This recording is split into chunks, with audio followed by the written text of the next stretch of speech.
Hey, what's going on, Beowulf Nation? It's I'm Beowulf back at it with another video. So this is gonna be kind of like two parts of one video because I was filming one video a couple of weeks back, and then this is a part of that ties into it. What the video is gonna be about?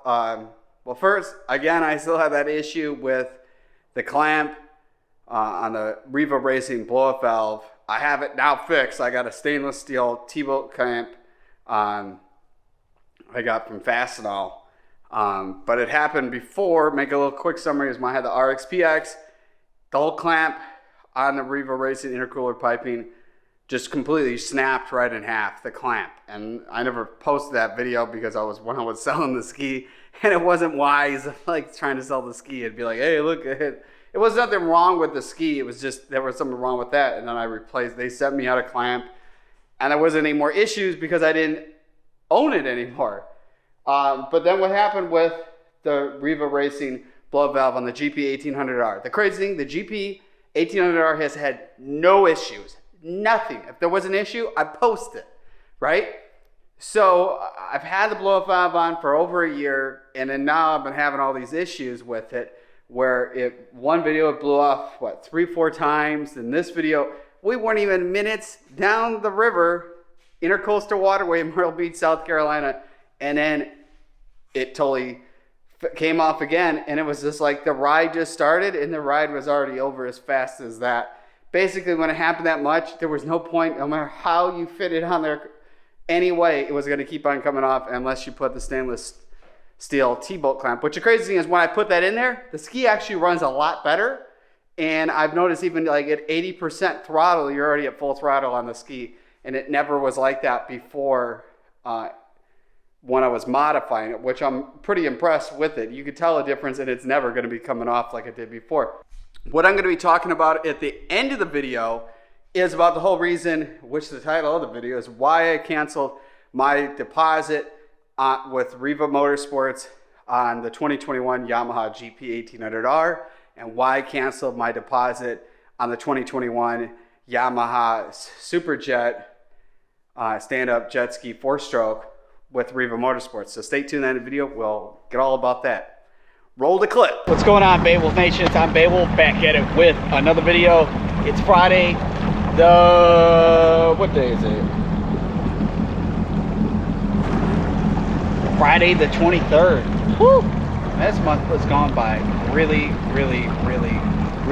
fast. Check out ahead, man. We got a sailboat where this whole thing has to open up for the sailboat to get through. It has a high mast.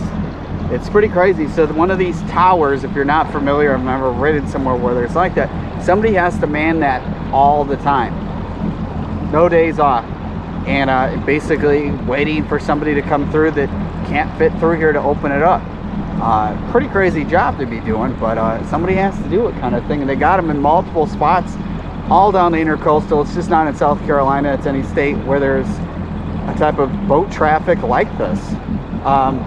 Crazy thing my mom sent me today, I guess happened in Alabama. I think it's Alabama. This couple, these two women were riding kayaks at some lake in Alabama, and there's never been known of having gators in there, and there was a 14-foot gator in there, knocked the one person off. The other woman and the other kayak comes to try to help the other person, and the alligator knocks her off.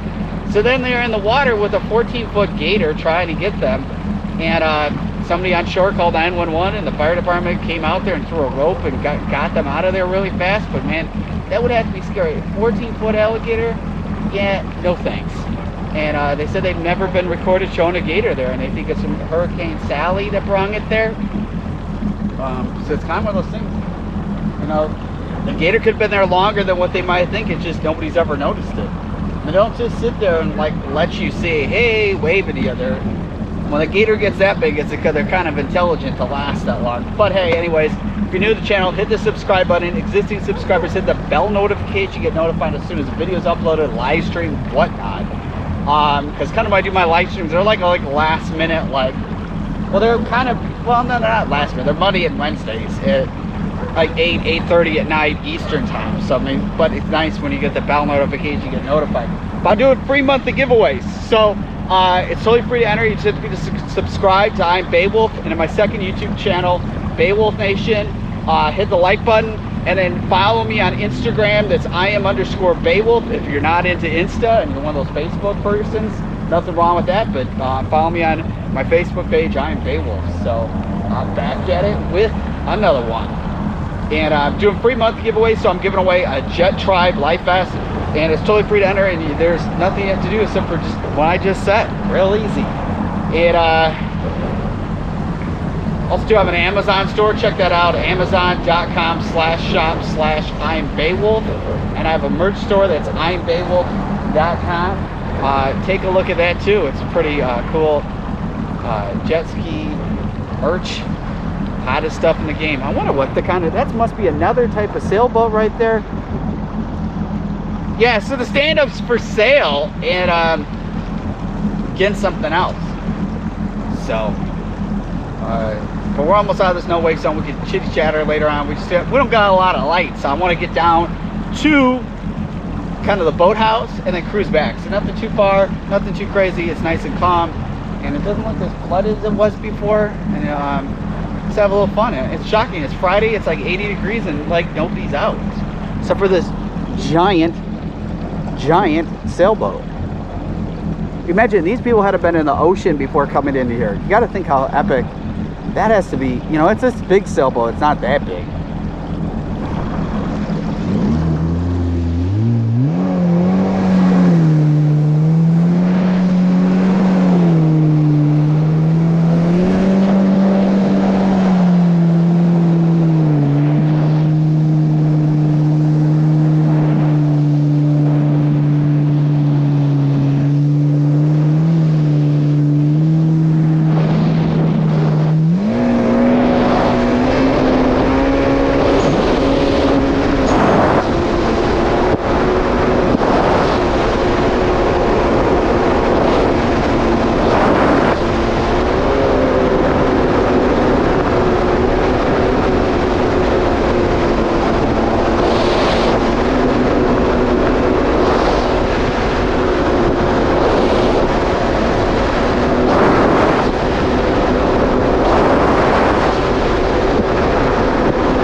my gosh.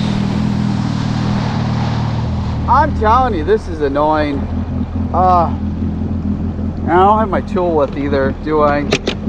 Dang it. I'm telling you, I'm a little getting pissed with some of these Riva products. This is some BS. I never had an issue.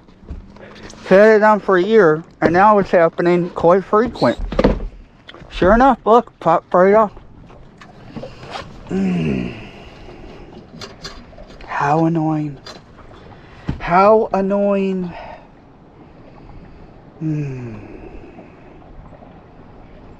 Well, this is a fun ride. Now you guys have seen this happen twice.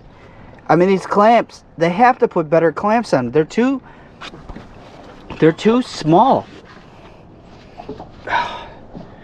This is just a joke.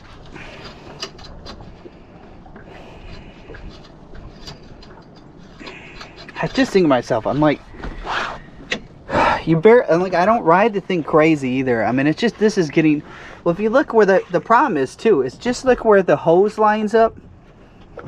I mean, to where it pops off, it's like, it's literally forcing itself to come off. Not even just the force of the blow-off valve, it's just in a really bad, look at how it's just off on a location. Oh, this is just so annoying. Luckily I didn't go in the ocean or something, man. Seriously, this is just annoying.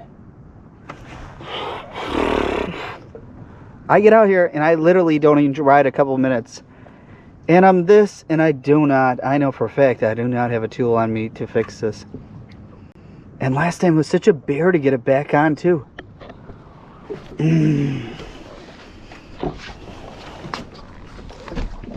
Well,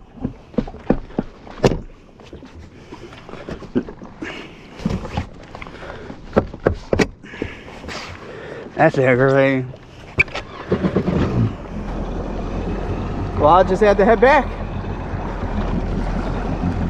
Thanks a lot, Riva. Awesome blow-up valve you guys sell. This is like, I'm sick of it. It's just, this clamp happened before on the RXPX where it kept, well, that the clamp they use, I think it's the same one, snapped in half is what made the blow-up valve come off. And then this one,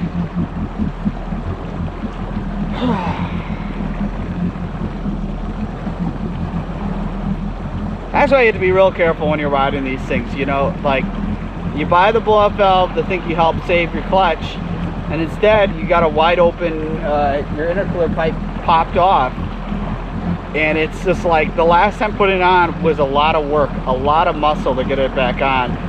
I mean, I'm just, it's just, the problem is it's really hard. It's really hard to put back on when you're riding because you got to put the seat somewhere. I'm just really frustrated. I tried calling them, but then like they didn't want to. They said they were too busy to talk to me when I wanted to. This is what I want to call about. It's just because I'm just a little frustrated with this. They gotta replace it with a better clamp. I mean, they're not gonna do that. I'm researching because you need a heavier duty stainless steel turbo clamp that would be for the intercooler piping. That stainless steel is what the thing needs. It needs a heavy duty, like where it has a lot more bite on the pipe, because I had it as low as it could go, and then I've ridden a couple times with having no issues, and I mean now it's dead in the water. I mean, you could still ride it, it's just, it's not going to go fast. It's just annoying. It's aggravating. I've had no issues with the Yamaha ever from Yamaha, except for this Riva part. And I'm just really irritated. It's a Friday, one had a short period of time to ride. Now I'm just gonna have to try to get back, limping it back. I mean, it's just so, this is just getting annoying with riding, messing around with this, and obviously the clamp's no good, so I have to order something. This is just really frustrating. I try to avoid riding on the weekends because there's so many people out, and you got a day where there's like nobody, super warm, really nice day, and it's just now just becoming a continuous thing to now happen twice and not a short period of time. It's just really, really aggravating.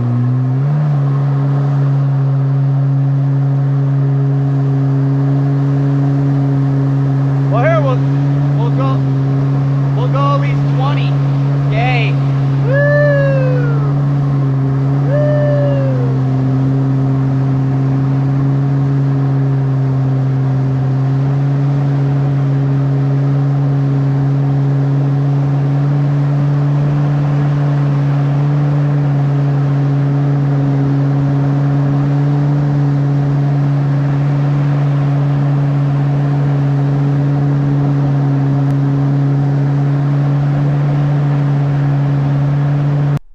right, guys. Yeah, isn't it super aggravating with you're barely out there for the ride and the whole way you're limping the thing back. And luckily it happened really quick, then being out there and then taking forever to get back. But it was like I was all looking forward to riding, and then the ride is over as fast as it started.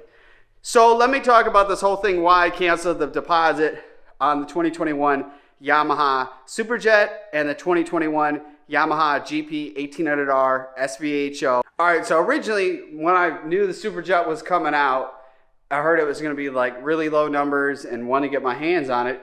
So I figured having a relationship with Riva Racing that I'd reach out to him and reach out to the owner, David, and said, you know, hey, I was looking to get a Superjet. You know, how many are you getting? Because I called around a lot of dealers, and at the time, nobody knew what was going on with that, because it was like basically the day after it was announced. And he said they were only getting so many, told me how they were hardly making any, said how he'd give me a killer deal and I could test out some of their handling package stuff they had coming out. So I thought to myself, hey, that sounds like a pretty good deal. Riva Motorsports from Myrtle Beach, South Carolina is like an 11-hour drive. So it is pretty far. I have 4 dogs, and then we got the whole everything else. We know what's going on in the world. It's not as easy to go taking a quick trip. So originally when they quoted me out this price, they acted like I was getting a big savings, and then, you know, that's what I thought, because I just, after, you know, locking in when I wasn't calling around other places. And then I was like, because I was hesitant about getting the new Yamaha GP1800R. I was wanting to do somewhere closer to home, but they're like, oh, we'll give you a killer deal. So I already sent the deposit for $500 to Riva Motorsports on the Superjet. And then the sales guy that David put me in touch with Riva Motorsports, I'll keep his name private because I'm going to be calling out everybody. But he's like, oh, yeah, we'll give you a cool, killer deal. So I was getting close to when it was, you know, time of when it was coming, and they couldn't give me a select date. So that was like, you know, first they're saying the Superjet wasn't coming till the first of the year. So now I had to make 2 separate trips down there, which is just, that's a lot of time consuming. So when it came up, I kept asking. I wanted, like, I need to know what the total is just for each ski, especially if I'm picking them up separate. So he gives me a quote on, finally, after having 2 months with the deposit of asking, which was like getting super aggravating, he tells me what the price is, and it was so expensive. Like, it was over like almost $17,000. That's not with the trailer, because I'd have a trailer out the door. So then there was a dealer that I was playing phone tag around my way right before I was going to be like a couple of weeks before I was supposed to get it, and they were $3,500 cheaper, and they're 40 minutes away from my house. So I'm thinking to myself, what the heck? This is, you know, you guys are claiming you give me some type of deal. You know, I'm not asking for anything for free. But, you know, when you do the videos, I hope to get something. I mean, but, you know, like anything's better than nothing, I guess, right? But I'm not real demanding. And to find somebody who I've never done any type of business with, we're going to be $3,500 cheaper. And when I asked him about that, he goes, oh yeah, we had to up it up more than what we were originally going to give you because of the demand of jet skis. And I just thought that was like, what a stabbing somebody in the back kind of thing. With, you know, you promote, like I was trying to get people getting deposits down on skis with them and stuff. And here they're just taking advantage of people. And I don't like stuff like that. You know, it's one thing that, you know, there's a demand on the resale of used market right now because of the shortage of jet skis. But I really don't think it's right for a dealer to be way overcharging for something.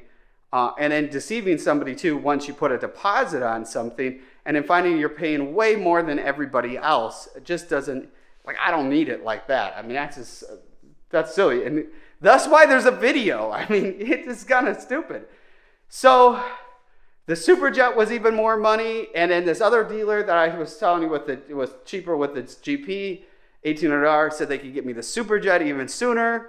And then even now, once this video's up, some people already on the East Coast or West Coast have already gotten the Superjets.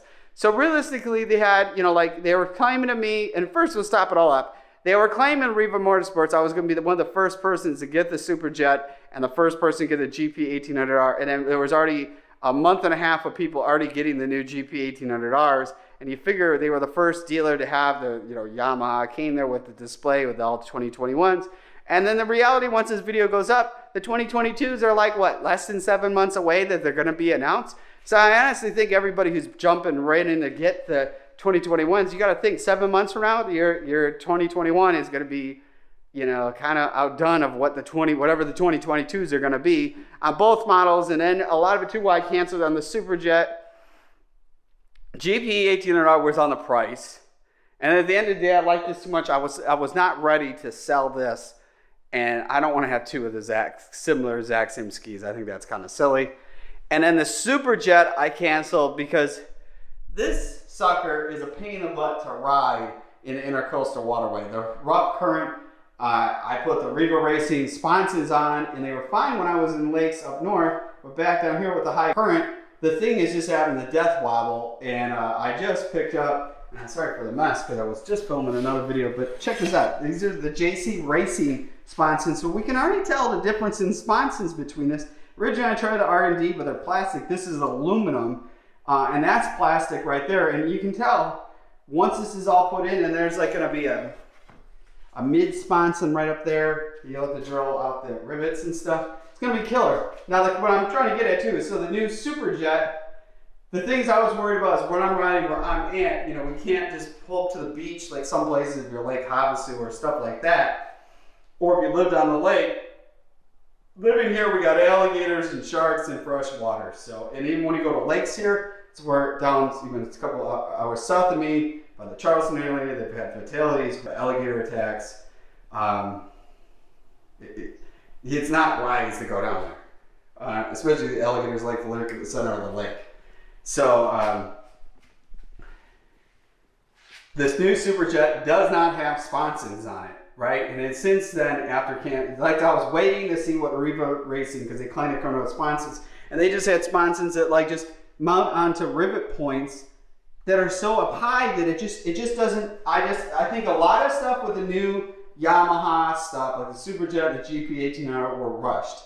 So it didn't have sponsons. It didn't have like the one real big plug. I have to say with the SXR 1500. So you have this nice storage area, and I have this bag here. It's on my Amazon store, amazon.com/shop/I'm Beowulf. And you can put your stuff in there, and it's waterproof and it floats. I rinsed it off because it was in the ocean today, but it's a Faraday bag. So the nice thing is I can put my phone, my keys, my wallet, and all that right in here and ride the ski, right? Well, if you're the Superjet, you can't bring anything with you. You have to carry some type of bag. Well, if you lose it and it sinks, you lose your phone, keys, and your wallet. So I had to say, once it came up to that, and then seeing how hard this thing was to ride out here, I'm thinking the Superjet is going to be probably a whole other level that you cannot ride it at all. And when I saw some of this stuff sponson-wise, and to be realistic, it's a nice thing. These are, you know, already set up to have, you know, it came with sponsons, and it just bolts right in the same as how this one bolts in. And I had the Riva Racing sponsons on this ski, and it rides real nice. So I'm not knocking Riva Racing on the sponsons. But the problem is the paddle there is too similar to a paddle that is supposed to be on a sit-down ski, not on a stand-up. And I almost looked at some photos. It looks similar to the same paddle that they're running the sponson on the Ultra 310R or the 310 models. It looks nearly, when I was looking at photos, it might be a little bit bigger or not, but it's the work racing is the same way. I mean, they're just for stand-ups. They're not for their stand. You know, you got to look at somebody who's actually racing. Look at all that. I mean, we're talking major adjustments that are going to be on this thing, and this is all aluminum, and you can just tell the paddle's huge. But you can't run a giant paddle like that on the Superjet. Maybe people will, but you have to drill into the hull. So I can't justify getting a brand new ski and drilling holes through to have sponsons bolt through it. Which most likely, if somebody did come out with the Superjet, it'd probably be really cool. But again, if you buy something new, your warranty is voided because you drilled holes through it. And to me, you know the videos, I don't like drilling holes in the skis. It goes in the water. If anything below the water line, you should be afraid it could sink. And if you have insurance, they'll probably drop you. So that kind of gets the summary. I mean, I kind of summed it up as much as I could. If you want to, you know, I don't like to be overcharged when other people are. $3,500 difference in the GP is a huge lot of money, and like you calculate driving. Like I was gonna rent an RV because that was the best way to move with all the dogs on there. It's like $150 a day. So you mean you'd be just way overpaying, and then sucking a day away just driving one way, you know? It's just, and making it twice just didn't make any sense. And at one dealer, I could have gotten both, but I don't know. I think I'm actually going to be selling my SXR 1500. I first want to see how the JC Racing Sponsons. This is the last ditch effort to see if we can make the ski rideable. There's a few videos coming where I took this thing in the ocean, and it was pretty cool. But it was a lot easier. It's crazy. Right in the ocean, you have control over it. You go in the Intercoastal, and it's the current's so high, the ski is just not rideable. And they're known to have this wobble. But I personally think, because I pulled out the Watercross to Texas ride plate and the intake grate, and it's still having the issue. So it has to be the Riva Racing Sponsons. Just how they're designed. I don't think, you know, they're better than what they are stock. But everybody will tell you the stock Sponsons, the SXR are junk. So I think for 4-stroke jet skis, I personally think the SXR 1500 is the best. It's actually faster, like 10 miles, over 10 miles per hour faster than the Superjet. So, and then one other thing too, another reason why I completely canceled the order too on the Superjet is all these people who actually race SXR 1500s told me they rode the new Superjet, said they did not like it at all. They thought it was a total waste of money. So when I'm listening to pros that are, you know, they ride these things all the time and are a lot better rider than I am, I'm going to listen to somebody's opinion. And they're like, yeah, Beowulf, don't pick up the Superjet at all. So I'm hearing those people's opinion, and there's certain stuff I could already visibly see. I'm going to listen to what people have to say. But definitely when the 2022 Yamaha GP1800R gets announced, I will be picking one of those up, that's for sure. I always avoid the first year of anything coming out. You never know what you get yourself into. I know there was already off the bat some crooked stickers that were not done correctly on the GP1800R. I thought the Superjet color, I was never fond of the all white at all. I thought that was like really cheap. And then I think some of the colors, the more I've seen the new GP1800Rs, I'm more not like them, the more photos I keep on seeing of people. Actually, everybody's bought one. I keep seeing them, I'm like, man, I'm kind of glad I didn't buy it. I don't think they look that good, actually, when you look at it. I thought like the black and green at first, I thought, well, that would have been cool. And then some of these photos I've seen of people that post, I'm like, it looks kind of cheap. And I'm not trying to, like, I love Yamaha, so I don't like to knock Yamaha, but I like to tell the truth. And I was already thinking that right out the bat when I saw them. There's some new cool things, like they got, you know, the back mat looks cool, the touch screen, but there's something really cool in a future video that we're having a whole new carbon fiber cluster going in this thing that's going to be really cool. You guys are going to be like freaking out once you see what's coming in there. It's going to take the ski to a whole nother level, all right? So stay tuned. I don't want to spoil nothing. We're not even close to those videos yet. We're a couple weeks out. So you'll see them soon. All right? So it's the end of the video. Stay positive. I don't like to be Debbie Downer or anything. I just like to state facts, because it is kind of like people need to know this when you're going out actually buying a ski. Because like anybody, I'm actually, you know, there's some people talking about jet skis that, you know, they don't even physically own one, trying to act like they're giving advice about people should buy jet skis. I'm using my hard-earned money, and you know, I try to make the right financial decisions with getting stuff, and especially when you got a killer ski like this. I mean, I'll tell you, if anybody had one like this, you wouldn't be selling it for the new ones, because it's pretty on par of being perfect. There's just so much stuff, like the ankle mats. I was in the ocean today. This was just killer riding. It was so perfect. And I haven't ridden the ocean all for 2020, and we finally did it and went out there. I haven't ridden it at all. We've had everything. No, take it back. I've been in the ocean. Forget it. I'm wrong. When they had the lockdown you couldn't go in the boat ramps, I got to go in the ocean. So I think I did do a video on this. So either the RXPX won the ocean. But I do think, well, take it back. I've been in the ocean once or twice this year with the GP, but a different part of the Atlantic Ocean. Check out the I Am Beowulf merch, IamBeowulf.com. Be driven to win. Check out the Amazon store too, Amazon.com/shop/IamBeowulf. And remember, every day's Earth Day. Be safe out there, guys. Really, be safe. And I'll see you guys in the next one. Peace out, Beowulf Nation.